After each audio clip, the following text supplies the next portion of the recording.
You had an opportunity to play Oregon with an up-tempo. I know the personnel's different, but just having played Oregon, does that help you any?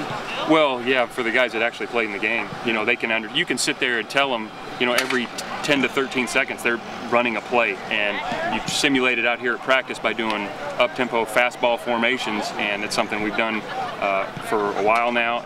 But until you're in that environment, you can talk about it all you want, but you're in that environment, that's when you really get exposed to it. So for the guys that played, it does help, but for the guys that haven't, it's something that we've continued to stress on them, and they'll see when the game gets here, but that's something we got to handle. Speaking of the guys that haven't, you got 3 true freshmen that are starting. Is that going to limit maybe a little bit of what you could do with your scheme or your package?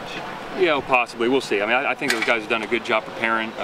It's always a fine line whether, you know, you're carrying too much or not enough, and so we're going to always ride that line and make sure our guys play fast. You know, it doesn't mean they're not going to make a mistake or two. But what we need to do is minimize the mistakes, get lined up, get our eyes in the right spots, and play at a fast level so we can go compete and make some plays out there. You had a couple of guys that missed last season with Achilles injuries, Ben Martin and Marlon Wallace. Talk a little bit about those two. Both those guys have done a great job coming back. Obviously, those are pretty significant injuries, but our training staff did a great job getting them back, and they've worked really hard, I think, ever since their surgery, and staying focused on what they want to get done. And so we're glad to have both of them back, and both of them are going to have roles for us.